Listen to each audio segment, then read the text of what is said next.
ओम जयंती मंगलाकाले भद्रकाले कपालने दुर्गा क्षमा शिवा धात्री स्वाहा स्वधा नमोस्तुते। ओम दुम दुर्गाय नमः। नमस्कार दोस्तों, आज के इस वीडियो में हम सुनेंगे गुप्त नवरात्र की 10वें दिन सुनी जाने वाले महाविद्या माँ कमला की कथा।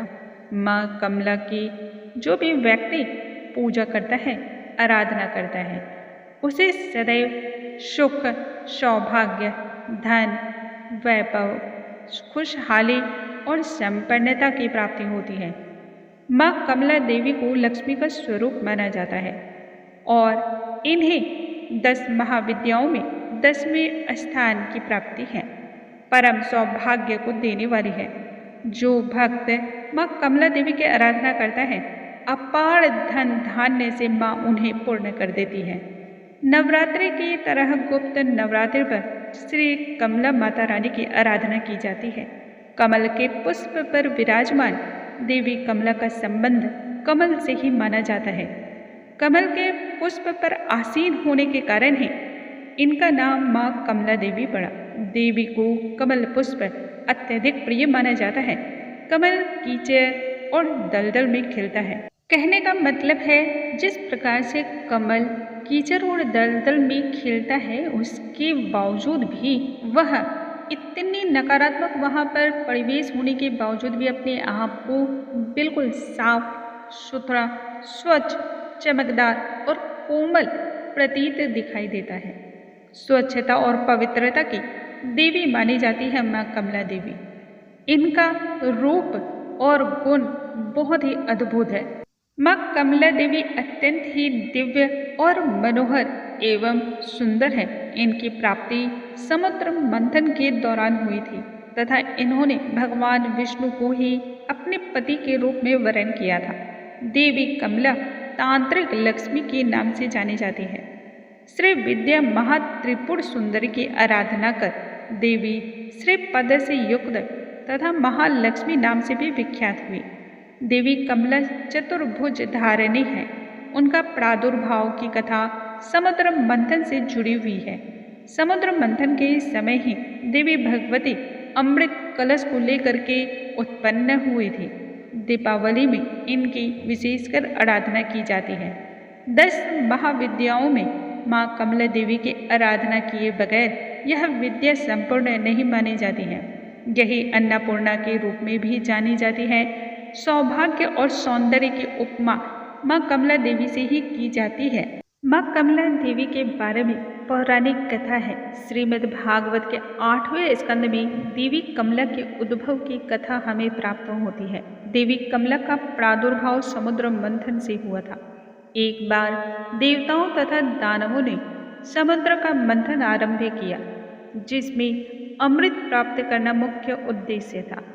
दुर्वासा मुनि के श्राप के कारण सभी देवता लक्ष्मी तथा श्रीहीन हो गए थे। यहाँ तक कि भगवान विष्णु को भी लक्ष्मी जी ने त्याग दिया था। पुनः श्री संपन्न होने हेतु या नाना प्रकार के रत्नों को प्राप्त कर समृद्धि प्राप्त करने हेतु देवताओं तथा दैत्यों ने समुद्र का मंथन किया। समुद्र मंथन से 14 रत्नों की प्राप्ति हुई। उन 14 रत्नों में धन, राज, सुख, समृद्धि की देवी कमला तथा निर्धन की देवी नेत्रृति या अलक्ष्मी नामक की 2 बहनों का प्रादुर्भाव हुआ, जिनमें कमला देवी भगवान विष्णु को दे दी गई और उन्होंने भगवान विष्णु का वरण किया। इसके साथ ही माँ कमला देवी की बहन का ब्याह दुसह नाम के ऋषि के साथ हुआ।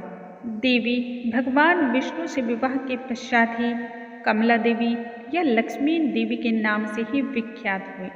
देवी कमला की विशेष स्थान प्राप्ति हेतु श्री विद्या की कठोर आराधना की।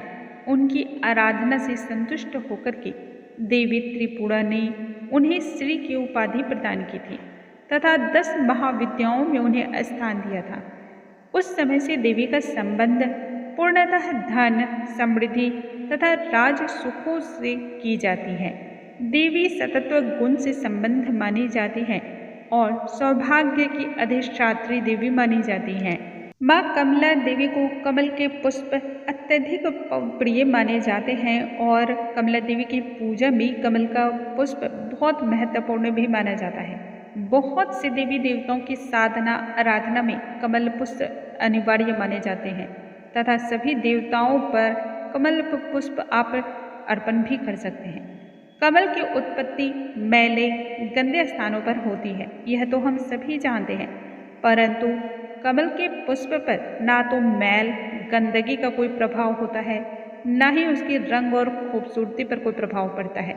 कमल अपनी दिव्य शोभा लिए हुए सर्वदा ही पवित्र रहता है तथा दिव्य पवित्रता को वह दिखलाता भी है। देवी कमला को कमल इसलिए अत्यधिक प्रिय माना जाता है क्योंकि वह कमल के आसन पर विराजमान भी रहती हैं। कमल की माला को उसने धारण भी कर रखा है। कमल पुष्पों से ही वह घिरी हुई है। कमला देवी को हमारा बारंबार नमस्कार है, जो माँ हम सभी के जीवन में धन वैभव से जुड़ी हुई समस्याओं को दूर करती हैं।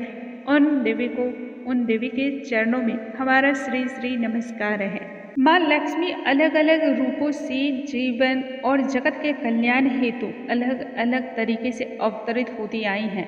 कलियुग में माँ लक्ष्मी की पूजा और आराधना यह तो अनिवार्य हो जाती है, क्योंकि बिना लक्ष्मी के किसी चीज़ की हम कल्पना तक नहीं कर सकते हैं। उन महालक्ष्मी को हमारा कोटि कोटि नमस्कार है, जो संपूर्ण जगत की अधिष्ठात्री देवी हैं और जगत का कल्याण करने हेतु ही वह अलग अलग रूपों में अवतरित होती आई हैं।